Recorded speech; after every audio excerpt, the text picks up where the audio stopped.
साथियों नमस्कार। सृजन क्लासेस से मैं मनीष सर आपका हार्दिक स्वागत करता हूं। आपके लिए बहुत बड़ी खुशखबरी है। राजस्थान में AAO सेकंड के लिए नई भर्ती का फिर अनाउंसमेंट हुआ है। पीको के अंदर ये भर्ती आई है। इस पोस्ट के लिए भर्ती है और पीको और जेडीए दोनों ही बहुत अच्छे डिपार्टमेंट माने जाते हैं। तो इसके हिसाब से आपके मन में ये होगा कि सर जो वैकेंसी आने वाली है, यस, क्या आपके केवल कॉमर्स बैकग्राउंड के हैं ये के लिए आरक्षित? का मतलब अदर स्ट्रीम वाले, साइंस आर्ट्स वाले इसमें एंट्री नहीं कर सकते। हाँ, जेबीवीएनएल में भी ऐसा ही होता है, पर जेडीए में ऐसा नहीं होता। जेडीए में तो स्ट्रीम वाले अलाउ होंगे। अब अगर आप बात करते हैं कि नंबर ऑफ पोस्ट जो है, उसका नंबर ऑफ पोस्ट 21 कम नहीं है। क्यों कम नहीं है? क्योंकि अगर डिस्कॉम कंपनीज में भी कंपनियों में आएगी तो पोस्टें मान लो 200 आएगी, तो अलग अलग कंपनीज में एलोकेट करोगे तो वो भी ऑलमोस्ट हर एक कंपनी का 25 के आसपास ही एलोकेशन बनेगा। अब आपको क्या बातें सीखनी है, क्या बातें जाननी है, तो पहले मैं छोटा सा शब्दों में आपको समझाता हूँ। सुनो बेटा, देखो, ये जो भर्ती है, ये भर्ती आ चुकी। पहली शर्त ये है कि आप कॉमर्स ग्रेजुएट है, मतलब आपका बीकॉम है, और वो भी 60% फर्स्ट डिवीजन क्राइटेरिया है। अगर आपके परसेंटेज उससे कम है तो आप आवेदन नहीं कर पाएंगे। एक मेन शर्त पे बात की, फिर अगले वीडियो में आपको पूरा लोकेशन करके बताऊंगा। इस भर्ती को सीईटी के दायरे में नहीं रखा। क्या मतलब? जो स्टूडेंट सीईटी का एग्जाम जिन्होंने नहीं दिया है वो बेफिक्र होकर इस एग्जाम की तैयारी कर सकते। लेकिन बात यह है कि ये एग्जाम लेगा आईबीपी। आईबीपीएस के बारे में दो बातें आपको पहले से बता दूं। आईबीपीएस एजेंसी पेपर जो बनाती है, एक अच्छे पैमाने का पेपर होता है, और इन एजेंसीज के माध्यम से जो पेपर बनाए जाते हैं और प्रोसेस जो होता है ये थोड़ा फास्ट चलता है। जैसे अभी उन्होंने 20 फरवरी तक आपको एग्जाम फॉर्म फिलअप करने की लास्ट डेट, तो जनरली ये टाइम उतना नहीं देते। आप ये मान के चले, आज की डेट है, से आपको अगर ये 3 महीने और 4 महीने मिल जाए तो बहुत बड़ी बात होगी। आपको अभी से प्रिपरेशन को स्टार्ट कर देना चाहिए। जो इनकी पोस्ट 21 है, ये जो पोस्ट AAO सेकंड के लिए है, ये L11 का इनका पेमेंट है। 26,250 ये कंसोलिडेटेड सैलरी देंगे। इंटरव्यू इस पोस्ट के लिए नहीं है, डायरेक्ट भर्ती है। रिटन एग्जाम के बेसिस पर ही आपका सिलेक्शन होगा। मेरा एक्सपीरियंस ये कहता है कि वैकेंसीज में इन शर्तों के साथ अगर वो एग्जाम कंडक्ट कराते हैं तो 5,000 से ज्यादा लोग शायद एग्जाम में ना बैठे। और ये बहुत सारे जूनियर अकाउंटेंट जो टीआरए बन चुके, वो भी इस ट्राई में है कि वो इस एग्जाम को क्रैक करने की कोशिश करें, बशर्ते वो एलिजिबल हो। लेकिन क्या इतना आसान है इसको क्लियर करना? क्योंकि आप जो सोच रहे हैं ना, ये वैसी वैकेंसी, ऐसा समझो कि 3 महीने टोटल अपनी प्रोसेस को 5 और 6 महीने में कंप्लीट कर लेंगे ज्वाइनिंग का। इतना फास्ट काम करेंगे। और सिलेबस भी जो इन्होंने बनाया है, ये जेवीवीएनएल डिस्कॉम कंपनी के सिलेबस से अलग है। और इन्होंने थोड़ा सा पेपर का इस तरीके से पैटर्न बनाया है, तो इनकी रिको इंडस्ट्री है, इस ओरिएंटेशन का वहां पे काम होता है, को ध्यान में रख के इन्होंने सिलेबस को डिजाइन किया है। तो वो थोड़ा समझने वाली बात है। कप ऑफ टी वाला सिलेबस तो नहीं है, क्योंकि आप अगर बीकॉम परसेंट से पास आउट है तो भी आपने हो सकता है इस सिलेबस को ना और पढ़ा बहुत अच्छी तरीके से नहीं होगा, तो आपको प्रिपरेशन तो करनी पड़ेगी। अब पेपर दोनों, पेपर फर्स्ट और पेपर सेकंड के बारे में मैं आपको कुछ जानकारी दूंगा कि कैसे ये पेपर और सिलेबस के बारे में बातें की। सिलेबस उन्होंने क्लियर कट गिवन दिया है। जनरली आईबीपीएस इस तरह का काम नहीं करता है, लेकिन बहुत अच्छी बात है, अच्छा प्रयास किया उसने अपने सिलेबस को डिस्क्लोज किया है। ये जो डब्ल्यू सेकंड का पार्ट फर्स्ट है, पार्ट फर्स्ट देखो, मैं फर्स्ट पार्ट की बात कर रहा हूँ जिसको आप जनरल पेपर बोलते हैं ज्यादातर।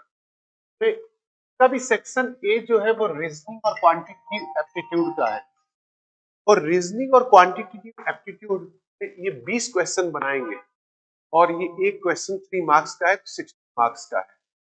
और ये अब रीजनिंग में क्या है, क्वांटिटेटिव एप्टीट्यूड में क्या है, उसकी बात करेंगे। लेकिन एक समझने वाली बात यह है कि 60 क्वेश्चन का पूरा पार्ट फर्स्ट है 3 मार्क्स का, लेकिन 40% का पासिंग क्राइटेरिया है। अगर आप 40% अचीव नहीं करते हैं इंडिविजुअल पेपर में, आप क्वालिफाई नहीं कर पाएंगे। अब ये जो पेपर सेक्शन का बी है, उसमें इन्होंने जनरल नॉलेज, कल्चर के कुछ स्पेसिफिक पॉइंट लिए हैं, कोई बहुत एक्स्ट्रा ऑर्डिनरी सिलेबस नहीं बनाया।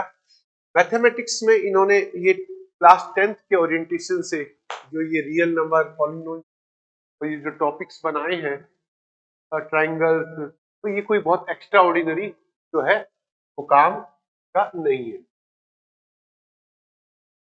इस सिलेबस को कम समय में कैसे करना है, एक तो प्लानिंग वो इंपॉर्टेंट होनी, और प्रैक्टिस प्रॉपर किस तरीके से करनी है, प्रैक्टिस किस तरीके से करनी है, ये बात अपने को पता होनी चाहिए।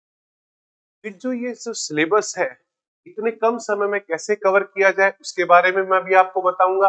बेसिक कंप्यूटर स्किल्स है जो ऑलमोस्ट सभी एग्जाम्स में यूज आती है, और इनकी एक रिक्वायरमेंट थी कि RSCIT का आपके पास सर्टिफिकेशन होना चाहिए, और इक्विवेलेंट लैंग्वेज में इन्होंने हिंदी किया और बेसिक इंग्लिश को यूज किया। लेकिन जो सबसे ज्यादा ध्यान देने वाला सिलेबस,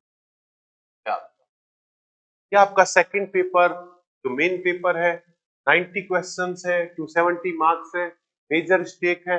और देखो इन्होंने क्या किया, ये पहला एग्जाम उन्होंने किया है, उन्होंने कहा हम इंडेस 115 और 116 देंगे। स्पेसिफिक इंडेस की बात की है, एक लीजिंग का है, एक रेवेन्यू रिकॉग्निशन का है।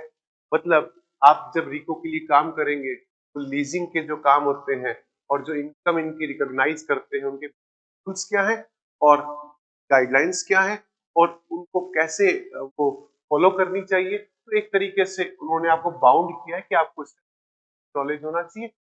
एज ए डब्ल्यू आप बैंकिंग के जो ट्रांजेक्शन्स करेंगे वो आप किस तरीके से करेंगे, और बेसिक पार्ट में costing, calculation, ascertainment, budget analysis, schedule third, थोड़ा पार्ट FM का cash flow, ratio analysis, intellectual जो एनालिटिकल पार्ट है वो इन्होंने बनाया, बहुत अच्छा पार्ट। बी पार्ट में इन्होंने कहा है कि हम फाइनल अकाउंट, ऑडिट के बारे में पूरी डिटेल नहीं दी, इट मींस ऑडिट का स्कोप थोड़ा बड़ा रहेगा इसके अंदर, और GST के जो कैलकुलेशंस है वो, और बेसिक जो इनकम टैक्स के हेड्स हैं, डिडक्शंस हैं, उनके बारे में ये खुल के पूछेंगे। तो दिखने में आपको लगता है कि सिलेबस जो छोटा है, लेकिन बहुत ज्यादा कैलकुलेटिव पेपर रहेगा। थीमेटिक अगर आप स्टडी करते हैं तो आपको हो सकता है टाइम कम लगे, और अगर अनप्लान्ड रहते हैं तो आप इसका एग्जाम तक कंप्लीट। अब दो बातें फिर सामने आती हैं, सर क्या हम इसके लिए ऑफलाइन कोचिंग करें, तो समय ही आपके पास नहीं होगा कि कोई आपको कंप्लीट कर पाए। तो हमारे जो लेटेस्ट प्रीवियस बैचेस कंप्लीट हुए हैं, तो जो कोर एरिया है हम उसको ध्यान रखेंगे। नए रिसेंट चेंजेस है इंडिया को हम साथ में लेटेस्ट अपडेट करेंगे। प्रेजेंट क्लासेस में इसी श्रृंखला में जो अपने TRA junior accountant expert faculty है, जिसको आप जानते हैं, तो राजस्थान में वरीयता रखते हैं, इन्हीं के माध्यम से आपको कोर्स पढ़ाया जाएगा। और दोनों पेपर, पेपर फर्स्ट और पेपर सेकंड, दोनों पेपर आपके अवेलेबल रहेंगे सृजन के ऐप पर, बाइलिंगुअल होंगे, सॉफ्ट कॉपी नोट्स होंगे, कंप्लीट टेस्ट। जब आप स्टडी करना स्टार्ट करें तो एक सिस्टम और एक डिसिप्लिन को बना लें, क्योंकि अगर आपने ये समझा कि मुझे 2 मंथ में ये कोर्स कंप्लीट करना है, तो आप डेफिनेटली ये मान के चलिए आप काम को करें। सिलेबस इस तरीके का है कि अभी से स्टार्ट कर लिया उसको कंफर्टेबली कंप्लीट कर पाएगा, और 40% का जो क्राइटेरिया है वो आपको ध्यान रखना ही पड़ेगा। और कंपटीशन बहुत ज्यादा नहीं होगा क्योंकि जो है नंबर ऑफ वैकेंसीज तो कम है, लेकिन जनरली जो चार्टर्ड अकाउंटेंट्स है, सीएमए है, वो भी इस एग्जाम को देंगे। आपको जो बीकॉम पास आउट हो ना केवल, उसको आपको अपना लेवल थोड़ा एनहांस करना पड़ेगा और वही हमने काम किया है। जीरो से कंटेंट को स्टार्ट किया है और हायर डिग्री पर किया है ताकि आपको काम कर सके और इक्विवेलेंट आप उसमें अपनी जगह बना पाए।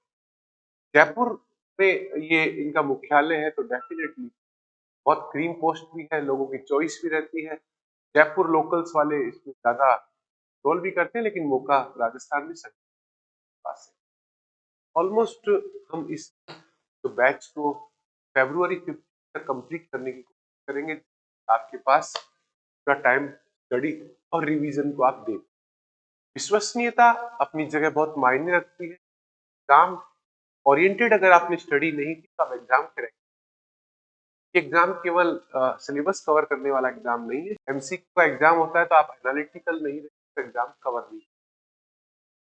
प्रेजेंट क्लासेस जो एग्जाम में वरीयता रखता है आप जानते हैं, लेकिन इससे भी बड़ा क्वेश्चन ये है कि भर्ती के लिए स्टूडेंट को मेंटली अभी से प्रिपेयर, और वो मैच्योर अगर मेंटली होगा एग्जाम को क्रैक कर ले। एप्लीकेशन पे दोनों कोर्सेज अवेलेबल है। आप सजन क्लासेस का ऐप डाउनलोड करें, वहां से डायरेक्ट परचेज कर सकते हैं। अन्य आप ऑफिस से संपर्क करके अपनी कोई क्वेरी है सॉल्व कर सकते हैं। Thank you so much.